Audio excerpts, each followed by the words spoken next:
Una vez que ya vimos la presentación general de este libro del Génesis, ahora vamos a pasar a lo que sería el Génesis comentado. O sea, comenzamos pues por una dimensión ciertamente básica, muy general, digamos, muy por encima de la riqueza que contienen todos y cada uno de los textos que conforman la Biblia.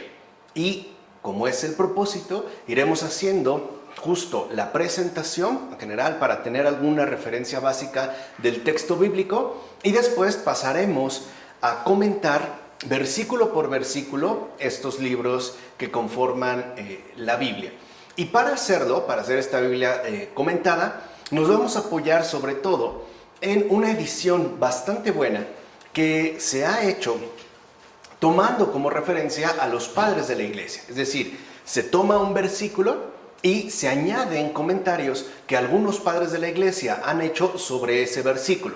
Así pues, nosotros estaremos pues tomando los elementos más importantes que podamos detectar para añadirlos a esta presentación. De ahí pues que este curso se titule Génesis comentado.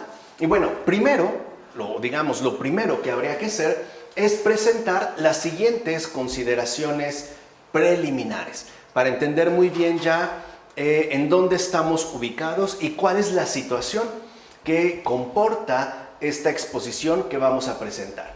Antes que nada, hay que destacar el hecho de que los exégetas de la época patrística aplicaron siempre el primero de los principios exegéticos, a saber, explicar a un autor por el autor mismo. O sea, todos los exégetas de la época patrística, en pocas palabras, todos los padres de la iglesia, al momento de acercarse al texto sagrado, a la Biblia, siempre se mantuvieron fieles al primero de los principios exegéticos. O sea, siempre intentaron explicar a un autor por el autor mismo. De ahí que los padres de la iglesia consideraran que las escrituras, antes que otra cosa, son el libro de Dios.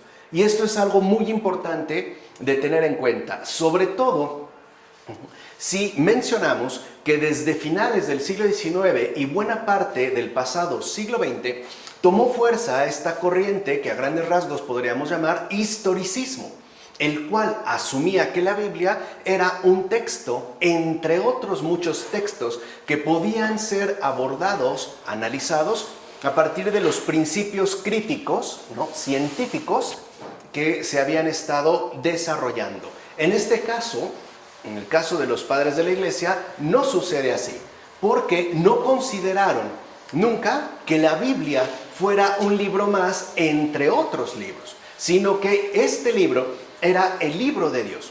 Así pues, para poder entender la Biblia, habría también que entender quién es, en último término, su verdadero autor. Y en este caso resultaba ser Dios. Con esto los padres buscaron poner de manifiesto la real intención teológica del texto, que es justo aquella que el historicismo pierde de vista. Y con ello se pierde toda la riqueza sustancial que este libro de Dios posee.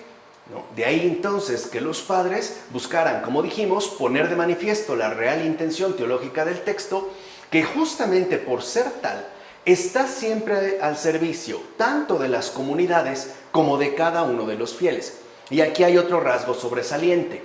Para los padres, el libro de Dios, es decir, la Biblia, posee ante todo una real intención teológica. O sea, es un designio que Dios nos ha hecho llegar para que sirva de, orientación, de luz, tanto a nivel comunitario como a nivel personal.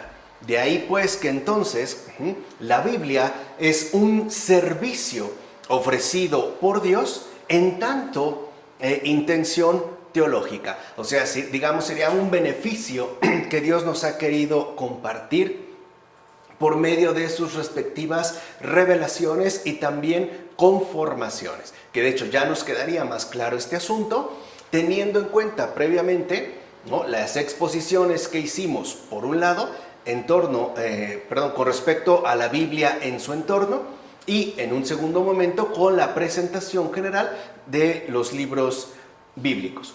Naturalmente, esto quizá resulta extraño para la mentalidad moderna. O sea, para nosotros quizá en la actualidad esto que hemos mencionado, esto en particular de la real intención teológica que posee la Biblia, nos puede resultar extraño, ya que uno de sus hábitos mentales, o sea, de la postura moderna más persistentes, es justo el control del texto por parte del intérprete. O sea, para el moderno, pues, el texto en realidad pasa a un segundo plano, como que se difumina dentro de la serie de interpretaciones que se pueden ejercer sobre el texto, lo cual evidentemente invierte el orden de las cosas. Es decir, para la mentalidad moderna, ¿no?, lo que realmente cuenta es aquella interpretación que una persona puede realizar tomando como referencia un texto.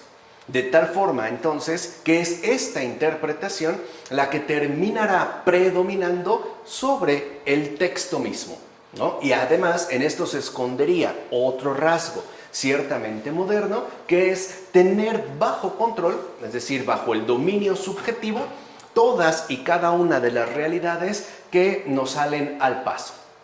Así pues, para la mentalidad moderna, parece claro e incuestionable que gracias a dicho control, el texto antiguo está siempre sometido al poder, o sea, a la imposición del intérprete en cuestión. Es decir, sus valores, sus supuestos, sus predisposiciones, sus tesis ideológicas y, por supuesto, sus propios intereses. Por eso vemos que en el caso de la modernidad, el texto, como he dicho, pasa a un segundo plano. Queda pues como relegado y en el primer plano se va a destacar ante todo, ¿no?, la interpretación que alguna persona ha realizado en torno a un texto. Pero esta interpretación no es definitivamente algo neutro, ya que en tanto interpretación, ¿no?, manifiesta una determinada postura que a su vez estaría conformada por ciertos valores, supuestos, predisposiciones, tesis ideológica y, sobre todo, algunos intereses que esta persona suele mantener.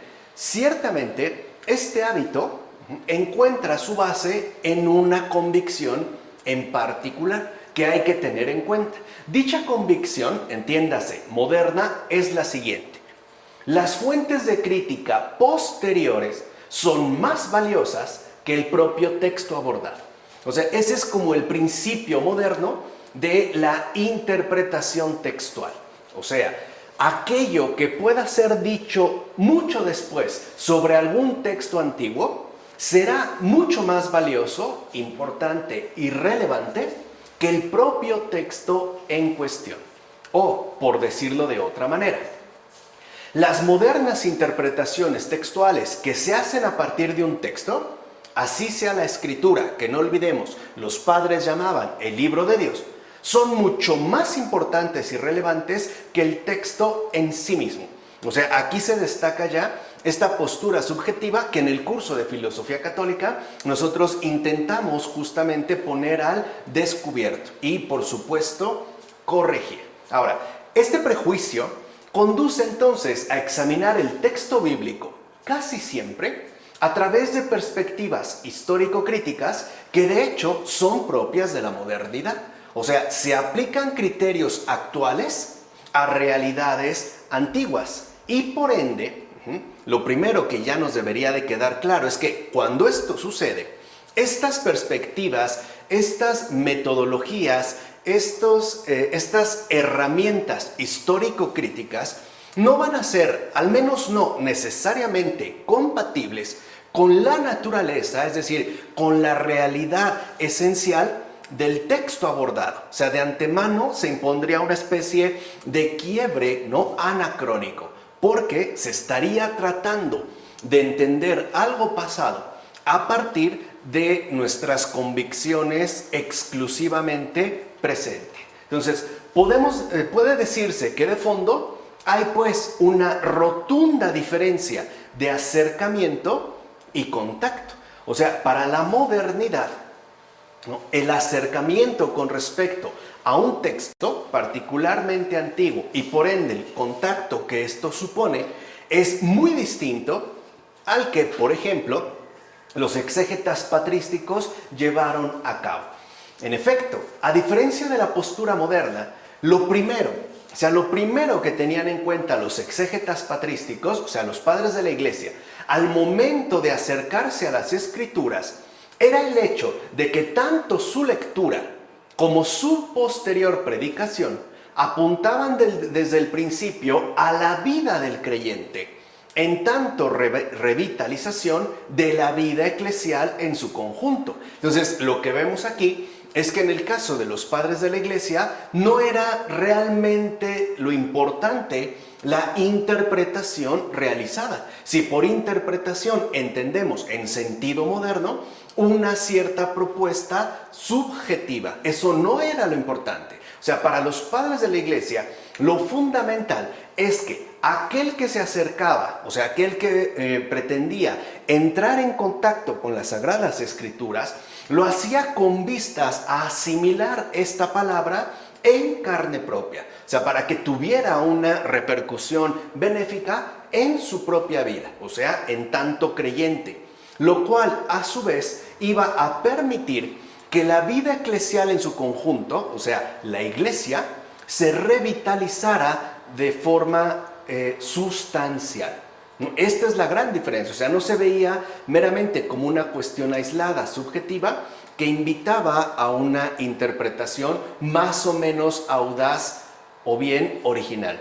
Eso realmente ni siquiera se tenía en cuenta. Lo que importaba era que al momento de que una persona, sobre todo, por ejemplo, alguien que quería comentar la Escritura, insisto, al momento de acercarse a la Escritura, estuviera plenamente comprometido con aquello ante lo cual se ponía en contacto, de tal forma que este contacto se tradujera en una forma de vida muy peculiar, es decir, en una forma de vida realmente cristiana, que al ser, digamos, creyente, a su vez iba a tener un impulso bastante decisivo en relación a la vida eclesial en su conjunto.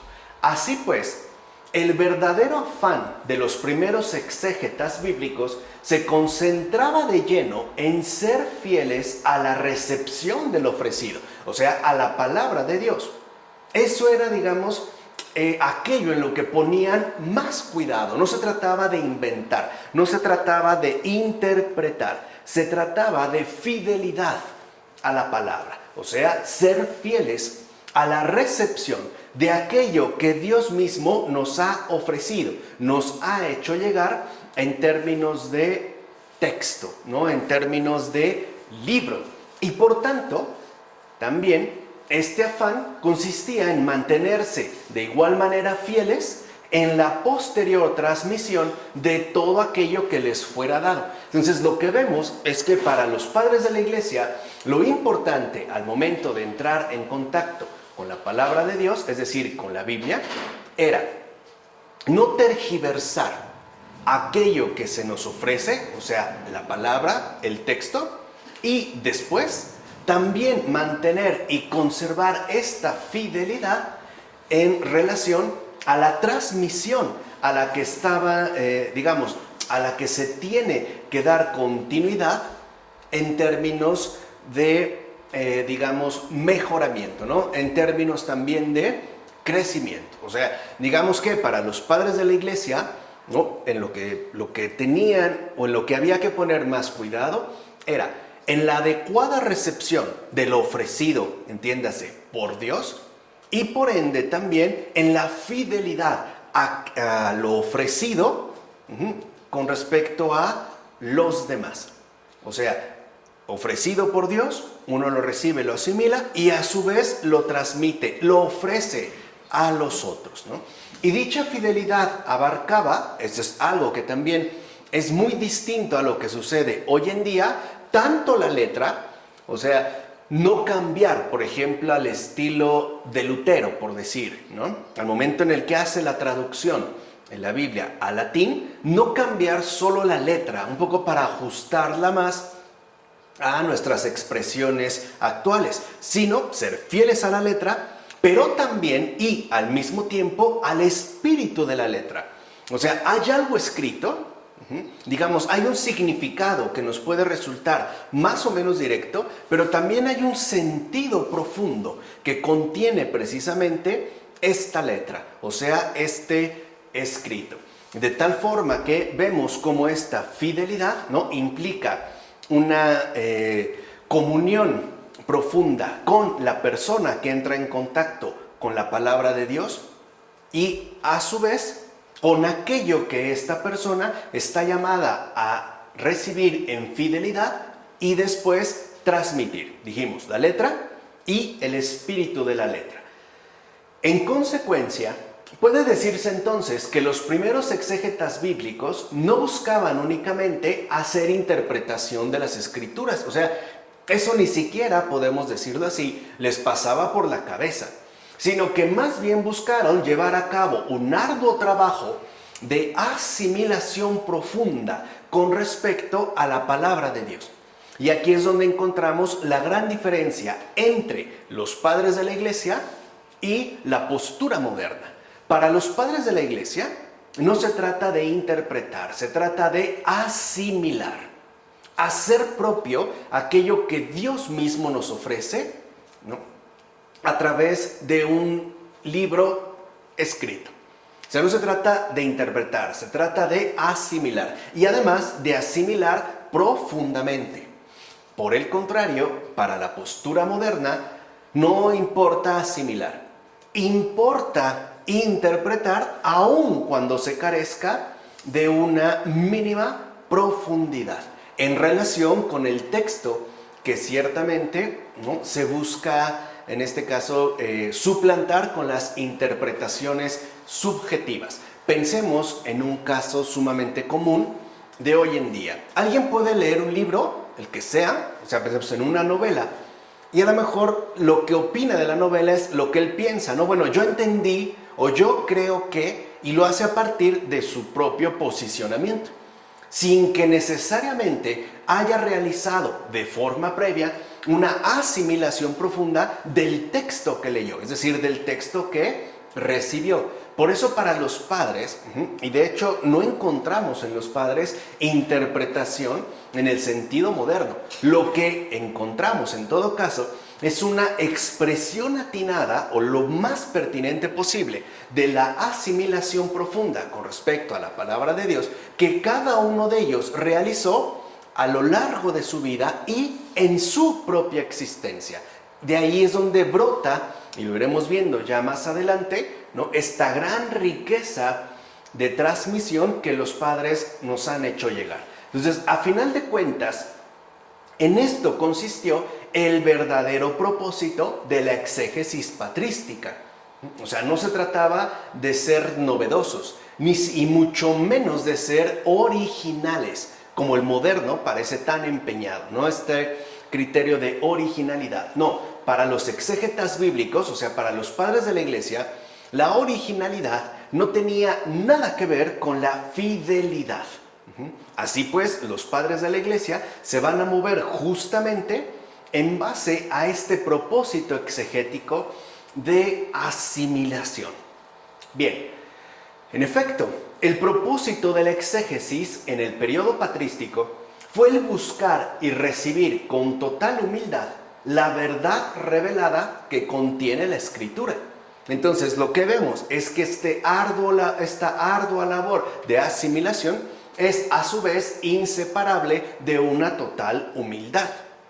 Humildad porque no se trata de inventar, se trata de recibir y mantenerse fieles con respecto a la verdad que Dios nos ha revelado por medio de la Escritura. Ahí vemos también, pues, ¿no?, como los modos en los cuales los padres de la iglesia se movieron justamente al momento de acercarse y entrar en contacto con la Biblia, o sea, con el libro de Dios.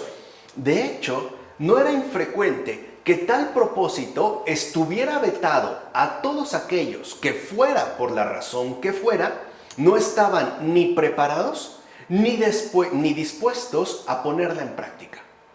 O sea, aquí vemos algo importante. Primero, había que estar preparados para recibir con humildad la verdad revelada que contiene la Escritura.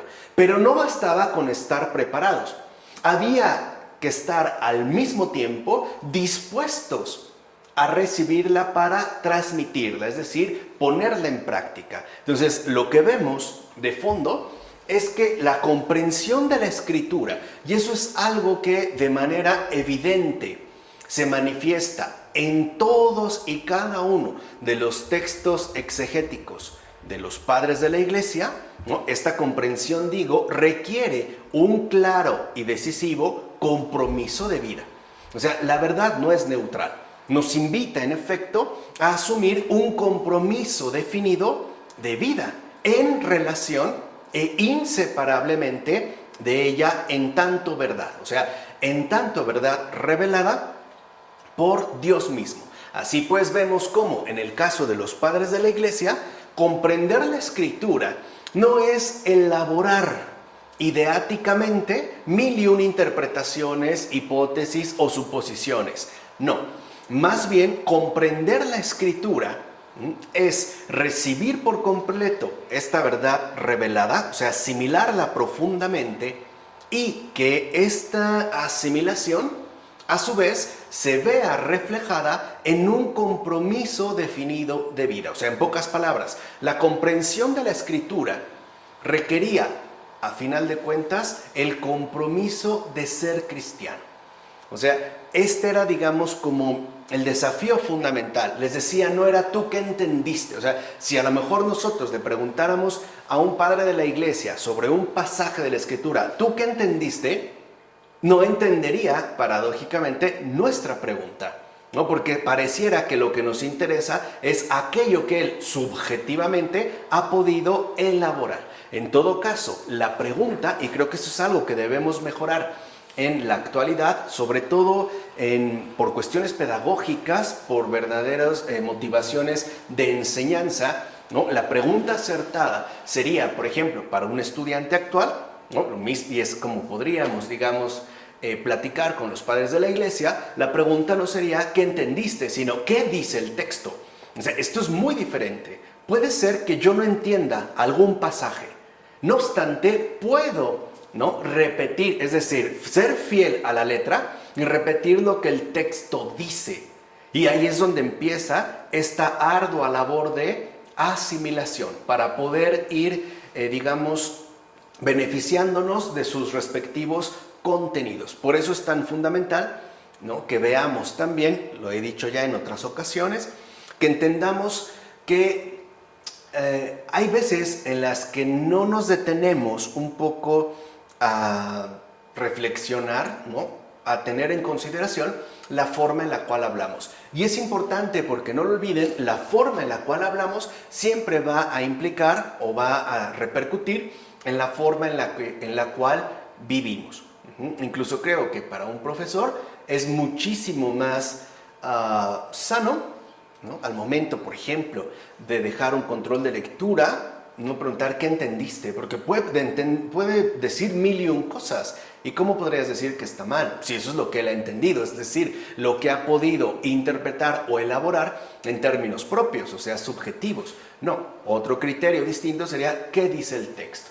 Bueno, como es evidente, este importante aspecto es en gran parte irrelevante para la interpretación moderna, ¿no?, que era un poco lo que yo quería adelantar. Para empezar, porque la exégesis moderna no considera como revelación, o sea, no considera como proveniente de Dios la verdad de la Escritura. Es más, para la postura moderna, la verdad ni siquiera existe en cuanto tal. Lo único que al parecer se conserva de ella es una relativización, ¿no? Por eso el gran Joseph Ratzinger tenía, digamos, como enemigo número uno el relativismo.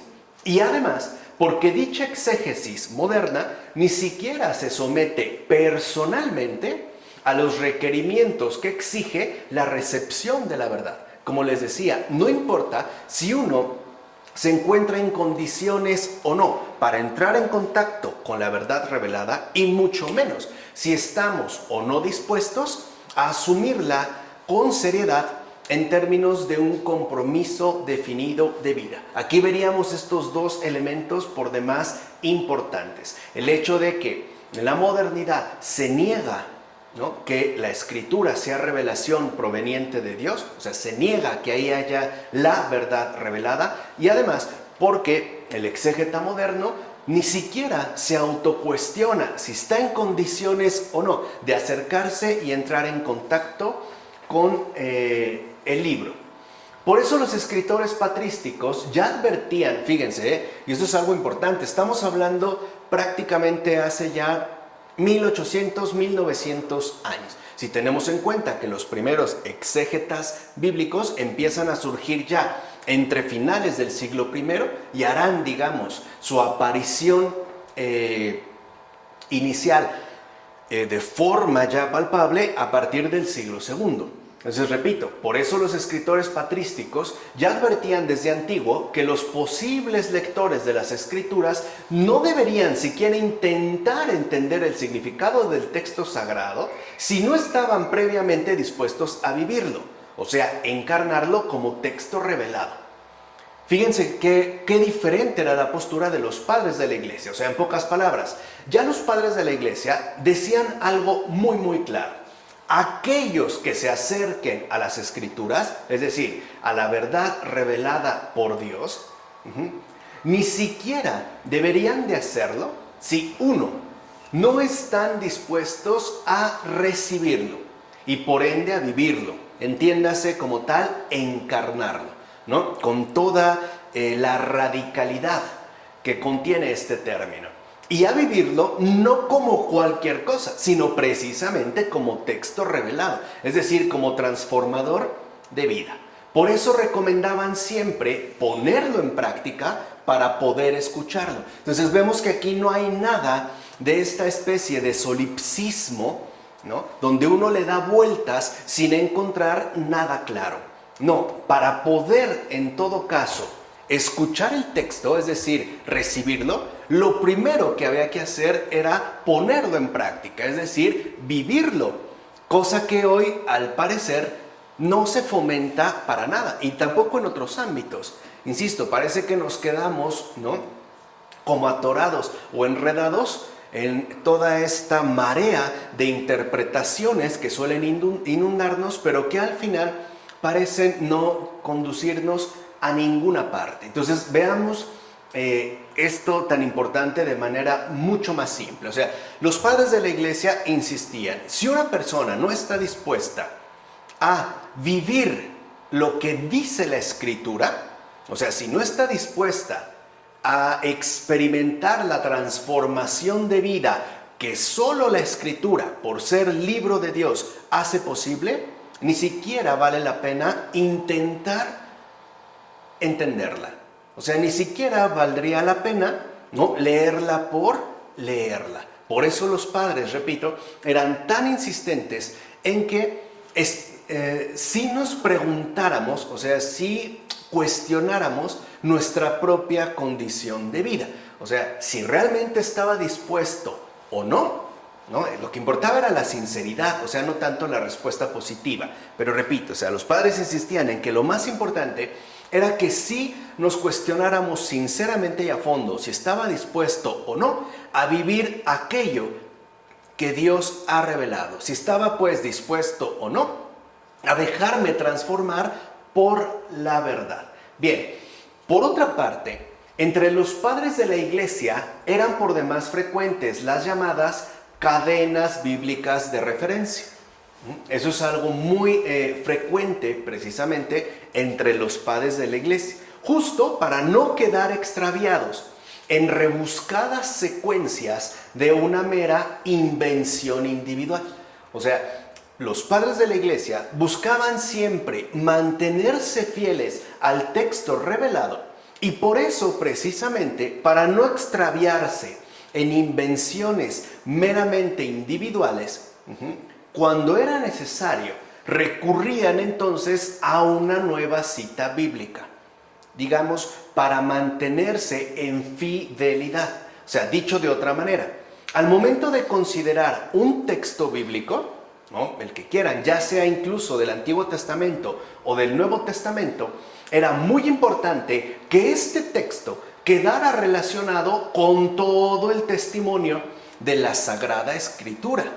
Porque para los padres, ¿no?, algo era claro: la Escritura es la verdad y la verdad es una. Y esta verdad está justamente testimoniada en la Sagrada Escritura. Y está, digamos, testimoniada a partir de una concatenación o articulación dada. O sea, según pues la composición de la Sagrada Escritura. Así pues, los exégetas patrísticos iban comparando texto con texto según el siguiente criterio. Por eso vemos cómo de repente, si uno lee a los padres de la iglesia, se puede llegar a sentir como hasta abrumado por la cantidad de referencias bíblicas que podemos llegar a encontrar. Pero no era algo meramente ni gratuito ni repetitivo. O sea, tenía que ver pues con el siguiente criterio: la Escritura debe explicarse desde la Escritura misma. Ahí es donde los padres, digamos, mostraron su verdadera genialidad, es decir, su verdadera maestría de fidelidad. Porque no era necesario, por ejemplo, acudir a una fuente en principio totalmente extraña a la verdad revelada. De tal forma que lo importante era exponer de la manera más profunda y de la manera, digamos, más pertinente, ¿no?, la verdad revelada a partir de sí misma. O sea, que la Escritura, pues, ¿no?, debía explicarse desde la Escritura misma. De ahí que en la antigua exégesis cristiana prevaleciera desde el principio la convicción de que cada uno de los textos bíblicos, cada uno de los textos bíblicos es iluminado tanto por otros textos como por el conjunto de la historia que contiene la revelación. O sea, no solo un texto bíblico valía por sí mismo, sino que éste a su vez remitía e incluso, iluminaba otros textos para remitir finalmente al conjunto total que contiene la historia de la revelación. Es decir, podemos decirlo hoy de manera resumida, desde Génesis hasta Apocalipsis. Desde ese en el principio hasta el amén de Apocalipsis. O sea, era como una unidad, una totalidad articulada de una manera muy particular, pero que no por ello estaba ni fragmentada y ni tampoco estaba incompleta. Por eso los padres se negaron siempre a llevar a cabo una lectura simple y llana del texto sagrado. O sea, así como si uno pudiera leerlo, por ejemplo, de la forma en la que se podía leer un poema, o hoy en día diríamos, o un periódico, o una revista. Porque ellos eran muy conscientes de que la Escritura no era un texto más entre otros textos.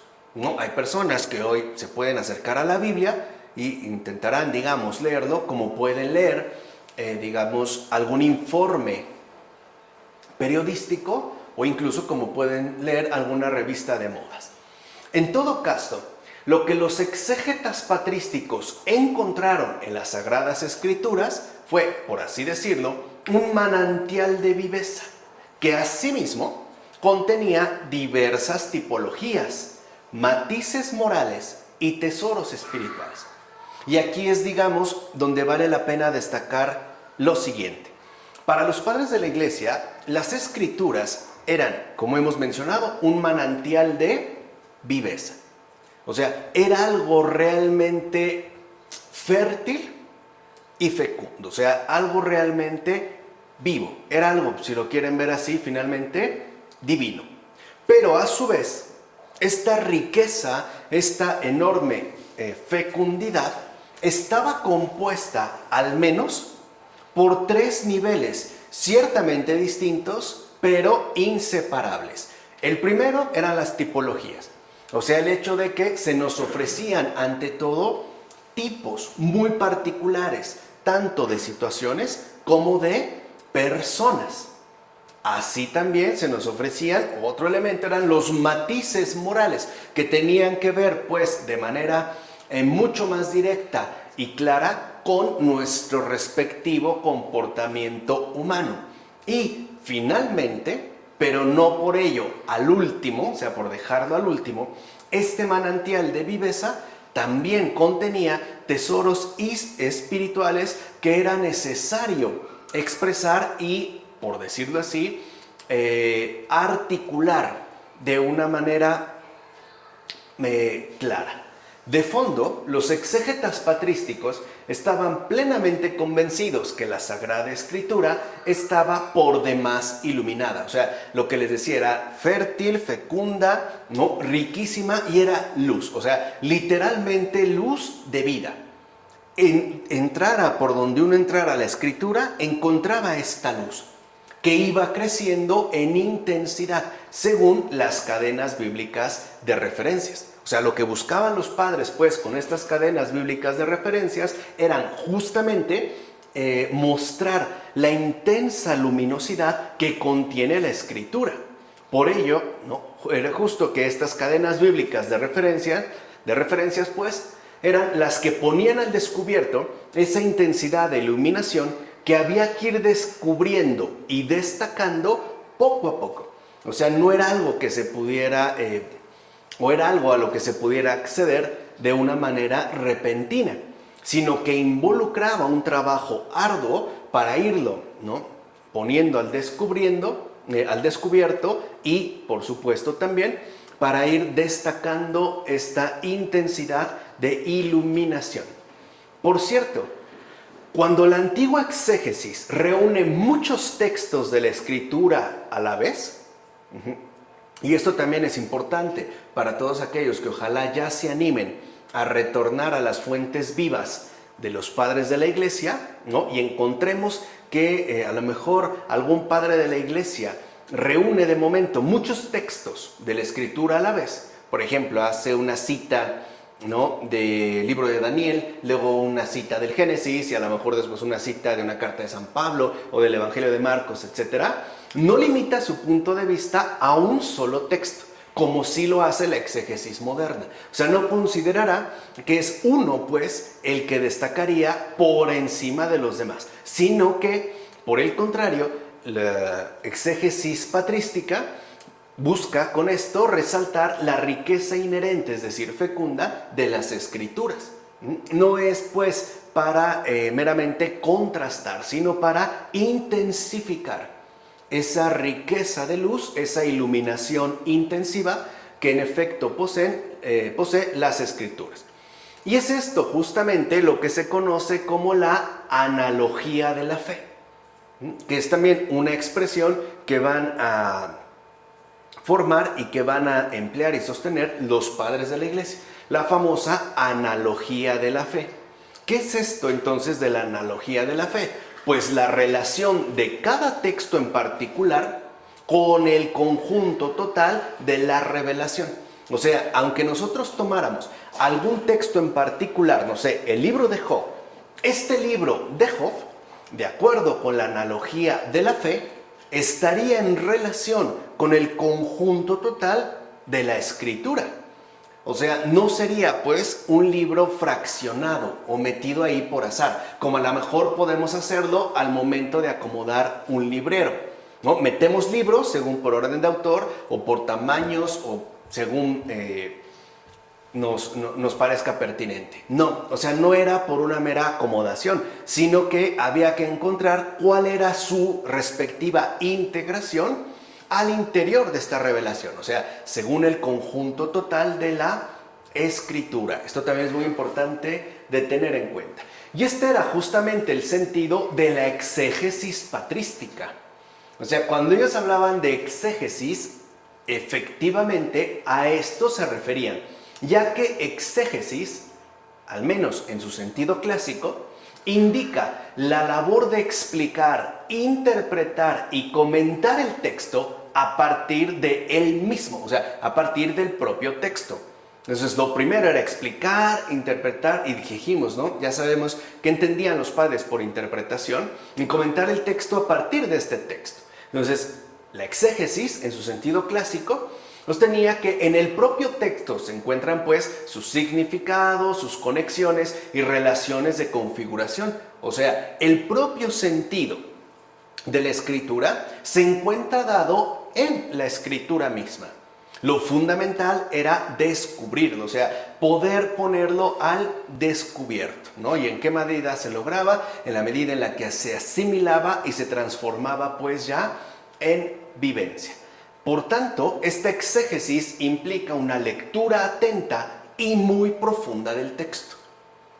O sea, en primer lugar, no leer por leer, o sea, no leer, digamos, a la carrera, ¿no? Como a lo mejor podemos leer hoy en día un Twitter, ¿no? O alguna publicación de una red social. No, implicaba como en tanto exégesis, número uno, una lectura atenta.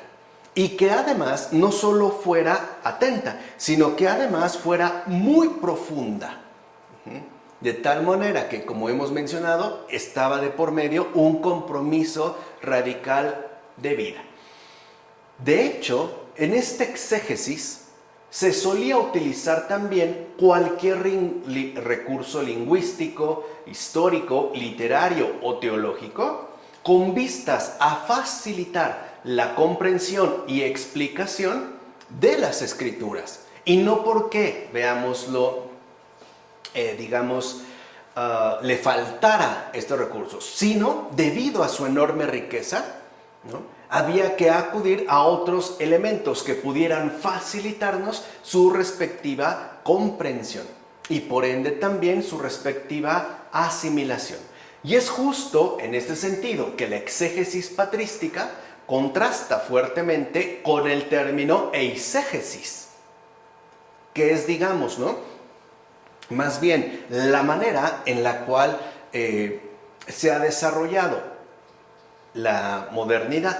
Porque este término, eisegesis, implica que el intérprete, justo como ocurre en la modernidad, imponga al texto sus propias convicciones y suposiciones. Este es, digamos, como otra de las diferencias más llamativas que puede darse entre la exégesis patrística y la eisegesis moderna. En el caso de la exégesis patrística, ¿no? Lo que importa es el texto por el texto. Y para ello podemos ayudarnos de elementos que nos permitan o que, nos faciliten este ejercicio profundo de descubrimiento. Por el contrario, en la exégesis, en sentido moderno, lo que importa es qué suponemos con respecto al texto o cuáles son las convicciones personales, o sea, más bien individuales, que nosotros queremos imponer a este texto. Así pues, los exégetas patrísticos practicaron activamente la exégesis intratextual. Y veremos que hay, digamos, al menos dentro de la postura patrística, hay como tres tipos de exégesis empleadas. Primero, la exégesis intratextual, que trata de definir e identificar el significado exacto de los términos textuales, su estructura gramatical y la interconexión de sus partes. También practicaron la exégesis extratextual, con el fin de conocer, por ejemplo, el contexto geográfico, histórico y cultural en el que este texto fue escrito. Y por último, o sea, además de la exégesis intratextual y de la exégesis extratextual, los padres de la Iglesia también practicaron la exégesis intertextual, por medio de la cual buscaban conocer el significado de un texto comparándolo con otro. La escritura es, pues, algo vivo y dinámico que requiere, y eso es lo que tenían siempre presente los padres de la Iglesia, muchos tipos de acercamiento y, evidentemente, también muchos tipos de profundización. En todo caso, El múltiple esfuerzo mencionado no era de tipo meramente intelectual. O sea, tampoco crean que se trataba de una labor meramente teórica, ¿no? Para destacar, digamos, una cierta capacidad de inteligencia. No. Todo este esfuerzo que hemos mencionado, o sea, todo el trabajo patrístico, tenía, digamos, un claro perfil pastoral. Porque lo que aplicaron las exégesis, los esfuerzos, ¿no? Los descubrimientos, etcétera, que alcanzaron los padres de la Iglesia, se hicieron justo en términos de servicio a las almas. O sea, no eran para presentarse como pensadores originales, sino más bien como fieles al libro de Dios. O sea, fieles a la revelación de Dios dada en la Escritura. Era pues la labor de los padres, y hoy lo seguimos viendo, incluso lo seguimos experimentando. Cualquier libro de un padre de la Iglesia sigue haciendo mucho bien, justo porque fue concebido desde el principio como un servicio a las almas. Aquí podemos mencionar al gran San John Henry Newman. Como sabemos, él durante muchos años de su vida fue un anglicano, y además fue un anglicano convencido. Fue un anglicano que estaba, como buen anglicano, convencido de que el anticristo se encontraba en Roma, y que, bueno, como ya sabemos, toda esta línea protestante era el anticristo, etcétera, etcétera, etcétera. Y él se propuso, uno lo puede leer en su Apología Pro Vita Sua, digamos su autobiografía como tal, él se propuso, llegado el momento, mostrar que la verdadera continuación de los apóstoles, o sea, la verdadera sucesión apostólica, era justo la que se encontraba en la Iglesia de Inglaterra, o sea, la postura anglicana, y no en Roma, ¿no? Roma era el extravío. ¿Qué hizo San John Henry Newman? Para poder justo, ¿no? Llevar a cabo la empresa que se había propuesto, se tuvo que remitir a los padres de la Iglesia. ¿Y qué es lo primero? Ahí se ve el servicio a las almas, ¿no? Acuérdense que es esto lo que queremos destacar. ¿Qué es ahí de lo que se dio cuenta con toda claridad San John Henry Newman? Se dio cuenta de que los padres de la Iglesia ponían al descubierto muchas desviaciones y herejías que, de hecho, de manera más o menos disfrazada, se habían conservado o eran las que definían a la Iglesia anglicana. Y esto, claro, como era de esperar, produjo una crisis muy fuerte en San John Henry Newman. Pero podemos decir que la conversión de John Henry Newman, ¿no? Del gran Newman, se debió a los padres de la Iglesia. O sea, ahí es donde podemos ver justo, ¿no? Que el esfuerzo que realizaron era efectivamente pastoral, o sea, de servicio a las almas. Y muchos otros grandes han podido alcanzar la conversión, o por lo menos, ¿no? Han recibido beneficios extraordinarios a partir de la lectura realizada de los padres de la Iglesia, ¿no? Yo quise mencionar, digamos, uno que nos resulta cercano y que además él mismo lo ha relatado como tal. Es más, este texto que John Henry Newman dedicó también a los padres de la Iglesia ya se puede consultar, al menos en español, ¿no? En inglés es mucho más fácil de conseguir. Pero veamos entonces cómo los padres de la Iglesia no están para nada interesados en mostrar una especie de originalidad interpretativa, o sea, no son para nada modernos.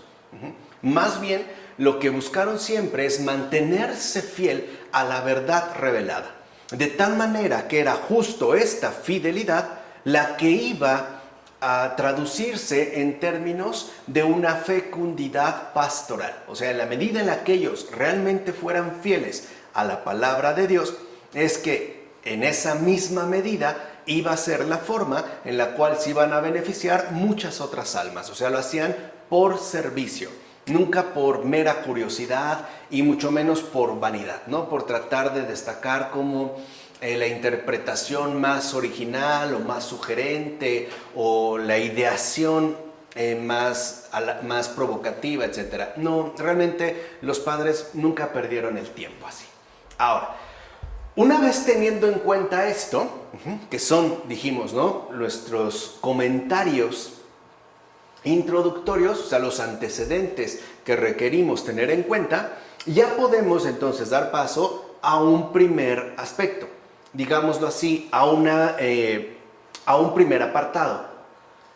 Y cabe destacar el énfasis teológico que los padres de la Iglesia dieron al conjunto de su exégesis bíblica, en particular a los primeros capítulos del Génesis. O sea, los padres de la Iglesia siempre insistieron, ¿no?, en que su propósito, como dijimos, era pastoral de servicio. Y que por ende su exégesis no era una exégesis meramente interpretativa, o sea, era bíblica, o sea, fiel, o trataba de ser lo más fiel posible a la revelación que Dios nos ha ofrecido. Y de manera llamativa, los padres de la Iglesia, sobre todo, dedicaron una atención especial, o sea, como una atención muy particular a los primeros capítulos del Génesis. Y con ello, los padres buscaron establecer importantes y decisivas diferencias con respecto a otras propuestas, que también, digamos, es algo que vale la pena tener en cuenta. De hecho, el modelo de la creación y de la caída, o sea, que es, digamos, el modelo, pues, de la creación y de la caída que nos brindan los padres, no fue interpretado del mismo modo que la propuesta judía. Recuerden que era como el antecedente directo con el cual los padres mantuvieron también un contacto. Para esta última, o sea, por ejemplo, para la propuesta judía, la caída no fue y no es, o sea, no fue lo que nosotros llamamos el pecado, si lo quieren decir, el pecado original, no, la caída no fue para la propuesta judía y no es un cataclismo en la historia de la humanidad. O sea, no había representado algo en realidad tan grave. No era pues una especie de parteaguas que marcara un antes y un después absolutamente diferentes. No, para la propuesta judía, la caída no era sino uno de los muchos ejemplos de la incapacidad humana para vivir y mantenerse dentro de la ley. O sea, digamos que para la postura judía, la caída no era más que un relato que invitaba a tener en cuenta la debilidad humana, o sea, la incapacidad humana para poder mantenerse de manera recta dentro de la alianza, ¿no? Esta era, digamos, una propuesta que provenía efectivamente del judaísmo.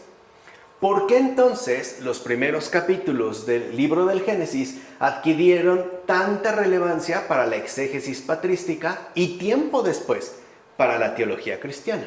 O sea, ¿por qué si digamos, dentro de la propuesta judía, los primeros capítulos del Génesis, en particular, por ejemplo, al referirse a esta cuestión de la caída, parecía esta propuesta no haberle dado como mucha importancia o quizá mucha relevancia a la caída? Porque para los padres sí, y en particular, posteriormente, para la teología cristiana. Bueno, una de las razones principales se fundamenta en la concepción que San Pablo tiene de Jesús como el segundo Adán. Recuerden que para la propuesta judía, Jesús no, digamos, tiene ningún papel definido. Vamos, no cuenta. Pero para los cristianos sí. Esto es lo que va a marcar, en principio, la gran diferencia. Y el primero, o digamos, más bien, aquel que va a señalar justo esta continuidad, pues, entre el Antiguo Testamento y el Nuevo Testamento, va a ser el apóstol San Pablo. Por ejemplo, cuando dice en la primera carta a los Colosenses, capítulo 15, versículo 22, lo siguiente: y así como en Adán todos mueren, así también en Cristo todos serán vivificados. Entonces, si lo ven, Pablo ya establece una continuidad entre, ¿no?, lo dado, o mejor dicho, entre lo acontecido según el Antiguo Testamento y lo sucedido a partir de Cristo. Aquí vemos ya esta referencia. Ciertamente, si el significado de Cristo se resume y destaca por medio del contraste entre él y Adán, entonces la historia de Adán pues va a cobrar una importancia medular para poder entender la caída de la condición humana. O sea, digamos, para Pablo era muy importante que nosotros nos diéramos cuenta cómo Adán finalmente nos había conducido a la muerte, mientras que Jesús, el nuevo Adán, nos había reconducido a la vida. De hecho, el paralelismo entre Adán y Cristo llegó a ser clave para entender el significado de Cristo mismo. O sea, el propio Jesucristo no venía pues de la nada. No es que hubiera surgido, digamos, sin relación alguna. No, había, digamos, emergido de toda una sucesión de acontecimientos que al final resultaban ser inseparables del Antiguo Testamento, ¿no? Incluso del propio Génesis. Veamos. La desobediencia de Adán es contrastada con la obediencia de Cristo. Así se destaca el modelo ejemplar de la caída y por contraste el que corresponde a la salvación. Entonces vean ya lo que Pablo había, digamos, expresado y aquello que los padres fueron cada vez profundizando más y más. Por ejemplo, dentro ya, ¿no?, de la perspectiva, más bien de la propuesta cristiana, la desobediencia de Adán tenía, digamos, un significado muy particular. Pero este significado solamente aportaba su respectiva luz, ¿no?, al ser contrastado, ¿no?, Adán con Cristo. O sea, en pocas palabras, gracias a Cristo, la figura de Adán se ilumina y nos brinda su respectiva aportación. De tal forma que entonces quedaba, digamos, más al descubierto cómo la caída, ¿no?, en este caso asumida por Adán, conduce ciertamente a la perdición. Por el contrario, con Cristo, lo que realmente se ha hecho, digamos, pleno es la salvación. Además, y vean cómo estamos, simple y sencillamente, en los primeros capítulos del Génesis. Además, el árbol de la ciencia del bien y el mal ahora se contrasta con el árbol madero de la cruz. Vean cómo aquí hay también, ¿no?, otro paralelismo importante. En el Génesis se hablará del árbol de la ciencia del bien y el mal. Ahora, con la propia luz de Cristo, este árbol será a su vez contrastado con el árbol madero de la cruz. Sobre todo, teniendo en cuenta que la misma palabra gilon en griego y linium en latín significan tanto árbol como madero. O sea, las dos palabras gilon y linium, griego y latín, significan o bien árbol o bien madero. Pueden ser usadas, pues, en los dos sentidos. Por su parte, Eva es ahora comparada con María. O sea, si lo ven, es ya a la luz que se ha manifestado que todo lo precedente adquiere a su vez su respectiva luminosidad, o sea, su respectiva iluminación teológica. Ella, es decir, María, es quien realmente se convierte en madre de todos los vivientes, que de hecho era el título que se le había asignado a Eva en un principio. Por ejemplo, en el libro del Génesis, capítulo 3, versículo 20. Mientras que Eva ahora más bien se quedó como madre de los que viven muertos. Vemos cómo aquí también aparece ya, ¿no?, este contraste que permite detectar la aportación teológica, aunque en este caso negativa, de Eva, lo mismo que Adán. Entonces, en esto, dicho sea de paso, se puede vislumbrar un principio de la exégesis patrística y que, repito, nosotros podemos ver ya ejemplificado, ¿no?, en cualquier obra de un padre de la iglesia. La Biblia cristiana, este es el principio, uno de estos principios de la exégesis patrística, la Biblia cristiana se desenvuelve dentro de un paralelismo vivo entre el Antiguo y el Nuevo Testamento. O sea, no son separables, pues.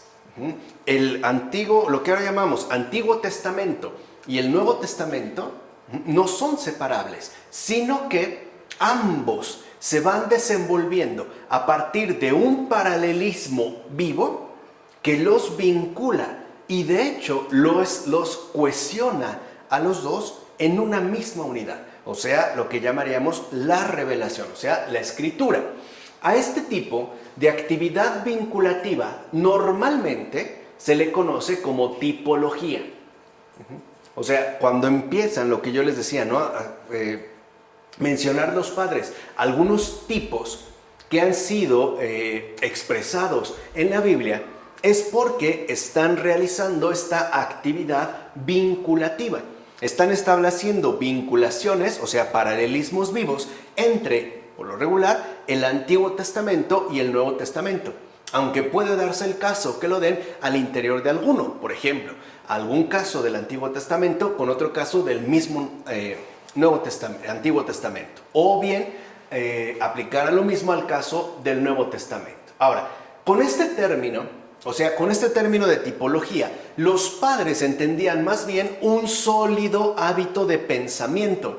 Vean, no se trata de una mera metodología para emplear textual, una metodología textual que nos resultara para establecer ciertos contrastes o paralelismos. No, por tipología, lo que entendían los padres es un sólido hábito de pensamiento, o sea, un principio de inteligibilidad, y no un simple método o mera doctrina, tal y como hoy en día, en sentido moderno, se suele asumir. O sea, que era importante, pues, que nuestra propia capacidad de intelección estuviera a su vez regida, sobre todo orientada, por ciertos principios importantes. Uno de ellos, ciertamente, era la tipología, o sea, un hábito de pensamiento, un principio de inteligibilidad. E incluso esta tipología fue definida por los padres con precisión. En efecto, veamos, a esta tipología, entiéndase, a este hábito de pensamiento, a este principio de inteligibilidad, los padres la llamaron, sobre todo en Oriente, en griego, teoría, es decir, contemplación. ¿Qué entendían por contemplación? Profundización en el significado teológico de la Biblia. O sea, al hablar de teoría, justamente los padres entendían esta contemplación. O sea, un principio de inteligibilidad que nos permite llevar a cabo la profundización, o mejor dicho, la debida profundización en el significado teológico de la Biblia. Por su parte, los padres latinos utilizaron el término como aquella figura retórica que expresa una cosa a través de otra, es decir, allegoría, o sea, alegoría. En todo caso, tanto teoría como alegoría es una práctica de intelección bíblica, o sea, es un hábito de pensamiento que los padres no solo asumieron, sino que de igual manera buscaron ciertamente fomentar en los demás. Así pues, esta práctica consiste en hacer que el texto de la Biblia resplandezca con intensidad como un rayo de luz, que a final de cuentas emerge y pasa a través del prisma de la fe en Cristo, que para los padres era la única fuente de luminosidad verdadera. Dicho de otra manera, sin Cristo, todo el Antiguo Testamento queda oscuro. No, no alcanza la luminosidad que de hecho le corresponde. Para eso necesita a Cristo. Y esto fue, dicho sea de paso, lo realmente novedoso que hicieron los padres. Es decir, al momento de entrar en contacto con la Biblia. O sea, si algo hicieron novedoso, digamos, la verdadera novedad de la exégesis patrística consistió en que a partir de Cristo pudieron justamente poner al descubierto la luminosidad verdadera que contiene el Antiguo Testamento. Eso sí, Pero si lo ven, no tiene nada que ver con una invención meramente subjetiva, ni con una mera, digamos, cascada de interpretaciones que carecerían de profundidad. No. O sea, lo realmente novedoso que hicieron los padres al momento de entrar en contacto con la Biblia fue tomarse en serio a Cristo como única fuente de luminosidad para toda la Escritura. Y lo que ahí encontraron fue realmente impresionante. O sea, verdaderos tesoros morales, espirituales, etc. Dicho de otra manera, los padres contemplaron la Biblia para poder recibir todo aquello que Dios mismo les daba. Una donación que, como hemos mencionado, apunta a una transmisión en beneficio de toda la humanidad. Así pues, puede decirse que los padres no usaron la Biblia como un arsenal de argumentos disponible para atacarnos unos a otros. Esto, digamos que no, para ellos la Biblia no se usa, se contempla, se recibe, se asimila, se encarna. Por el contrario, ya que los padres más bien encontraron en las Escrituras un tesoro de múltiples riquezas de divina salvación, o gracia de Dios, por así decirlo, operativa y efectiva, que en tanto tesoro de símbolos, ya que ninguna palabra humana puede recoger las riquezas de la gracia de Dios, encuentra, decimos, ¿no?, su orientación adecuada en la norma de fe. Y los padres hablaban precisamente de esta norma de fe, una antigua expresión que actualmente se resume en el credo o en el símbolo de la fe. De ahí pues que la atención de los padres se centrara de lleno en los fundamentos teológicos esenciales que contiene en sí la propia Biblia.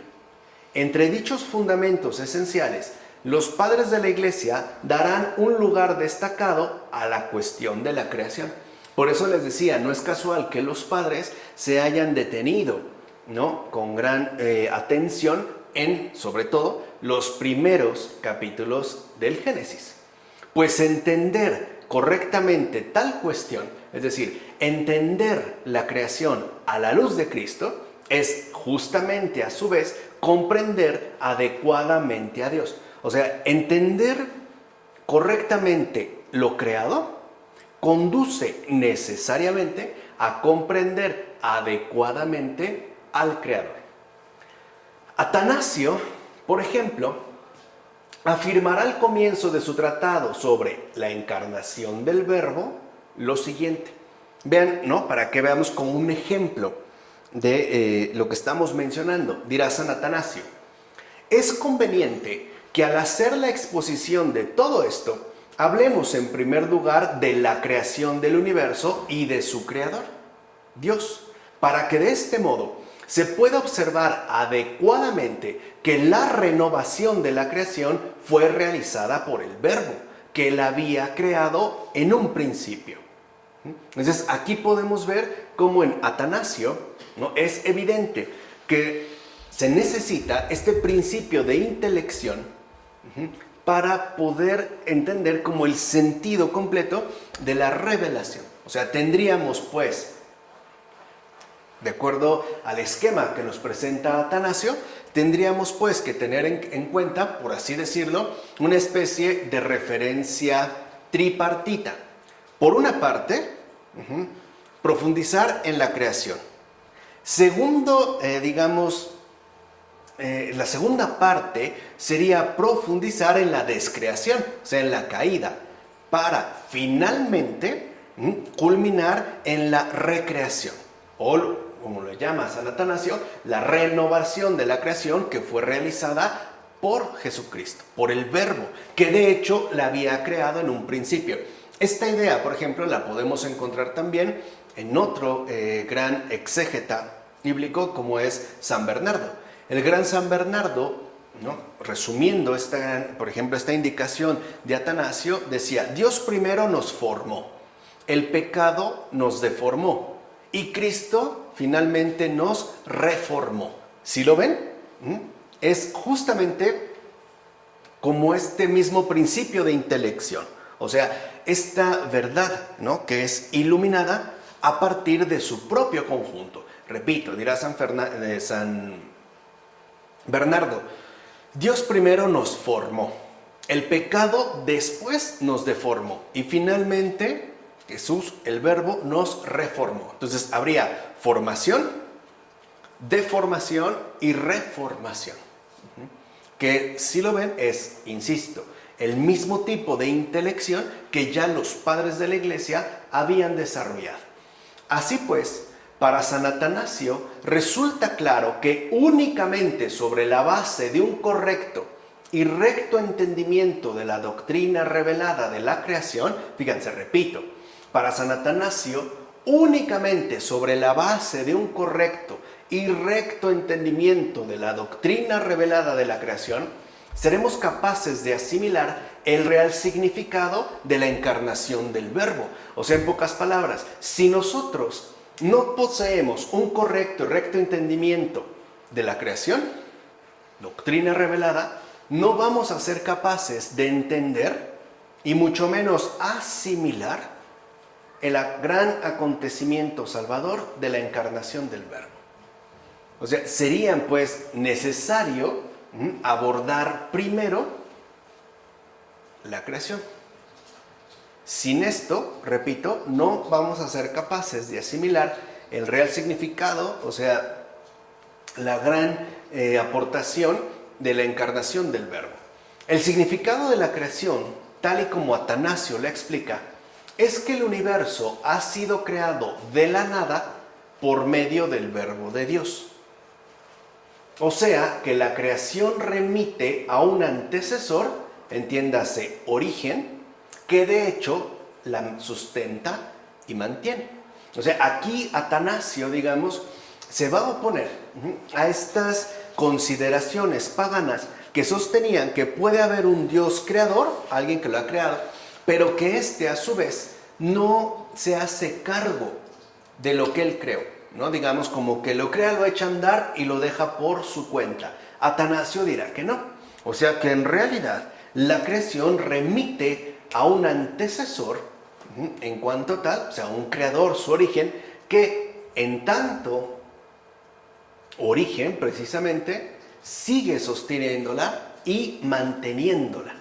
De ahí se sigue, por ejemplo, que el universo es entonces bueno por principio, o sea, en origen, y por ende que no debemos buscar la razón de su actual deterioro en el Creador, sino en el hecho de que la condición más elevada de la creación la constituye un ser libre, que asimismo es racional.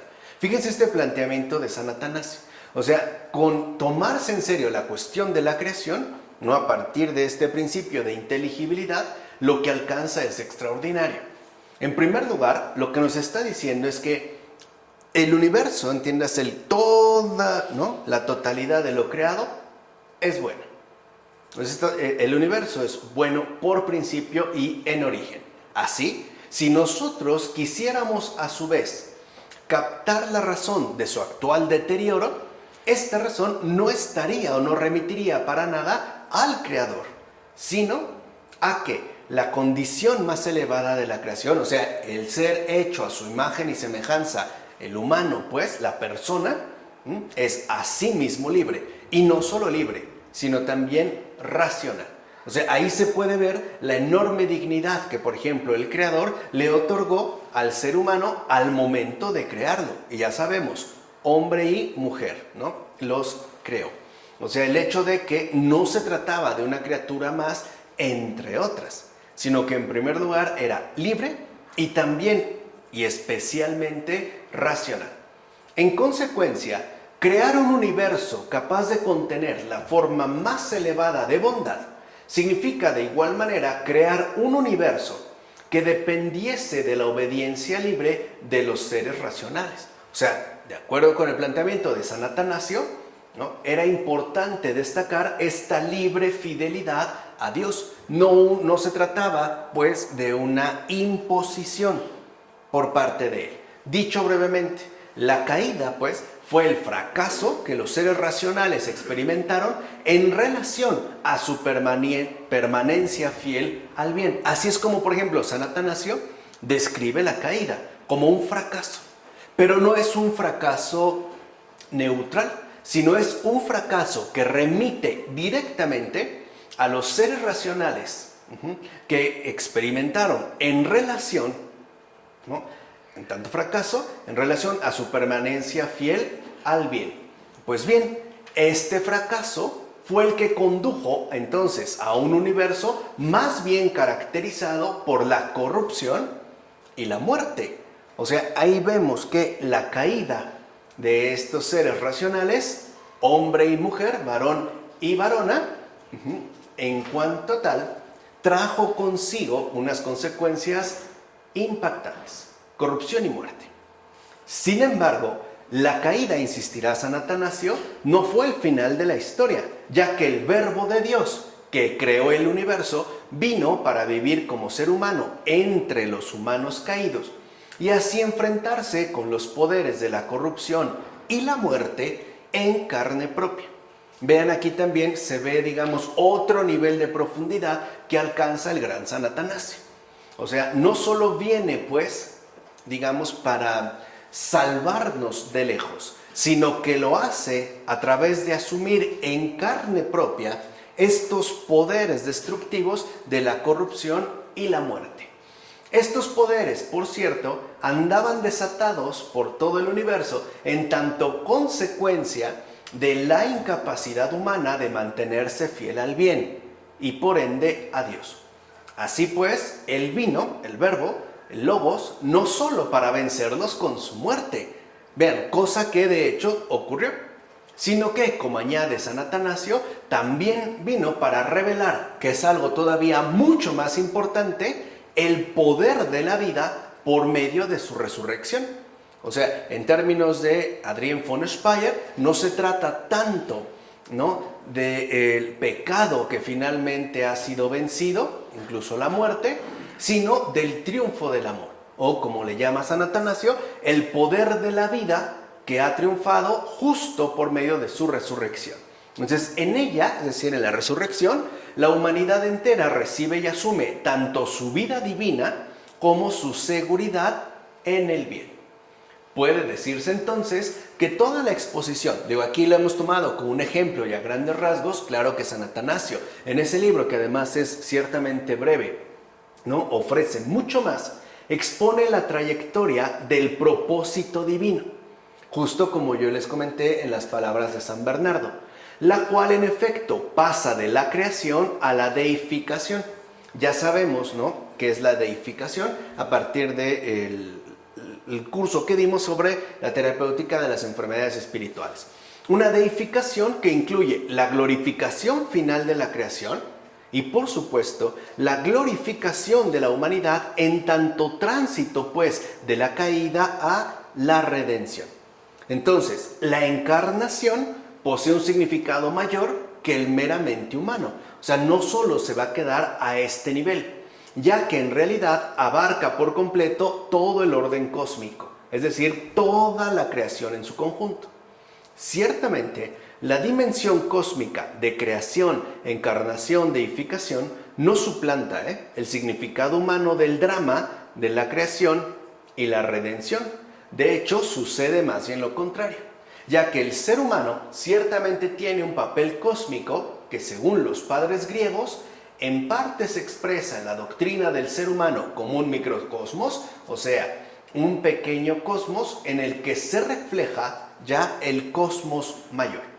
Por esta razón, la caída de la humanidad tiene consecuencias universales e incluso, por utilizar este término que en la actualidad nos resulta mucho más dramático, la caída de la humanidad tiene incluso consecuencias cósmicas. Hoy como que empezamos, ¿no?, a recuperar esta indicación a partir de los terribles daños que hemos provocado al medio ambiente, o mejor aún, como le llama el Papa Francisco, el terrible daño que hemos provocado en nuestra casa común. Así pues, no solo el género humano está sujeto a la corrupción y a la muerte. Tengan en cuenta el alcance ¿no?, tan enorme que posee el género humano, sino que también lo está el orden cósmico en su conjunto. En todo caso, la justificación definitiva de la doctrina sobre el papel cósmico de la humanidad reside precisamente en la doctrina contenida en Génesis, capítulo 1, versículo 26. O sea, doctrina según la cual el ser humano fue hecho a imagen y semejanza de Dios. O sea, para que se vea también, ¿no?, la enorme relevancia que se le ha dado a esta criatura en particular. Y cabe mencionar que la doctrina del ser humano como portador de la imagen divina apenas aparece en el Antiguo Testamento. Apenas, Fuera del Génesis no aparecen más que en insinuaciones ocasionales. O sea, no hay ya, digamos, como una referencia clara, tal y como se ha mencionado en Génesis. Más bien podrían hablarse de insinuaciones ocasionales. Por ejemplo, en el Salmo 8, versículo 6, o bien en el libro de la Sabiduría, capítulo 2, versículo 23. Y tampoco es algo que se exprese abiertamente en el Nuevo Testamento. O sea, tampoco, digamos, esta importancia dada, ¿no?, esta dimensión extraordinaria, no solo antropológica, sino creacional, es decir, cósmica al ser humano, tampoco es algo que se expresa, al menos no de manera abierta, en el Nuevo Testamento. La siguiente ocasión nosotros vamos ya a tratar de ver por qué, o mejor dicho, vamos a decir claramente el por qué. Pero aquí lo que nos interesa es que se comprendan, pues, ¿no?, la exégesis patrística, cuáles son sus principios, cuáles son sus motivaciones, en qué se fundamentan y sobre todo cuál es, por decirlo así, la intención real que los motivó a realizar estas obras tan extraordinarias que, gracias a Dios, aún siguen beneficiando a miles y miles de almas, Pues hasta aquí le vamos a dejar en esta ocasión. En nombre del Padre, del Hijo, del Espíritu Santo. Amén.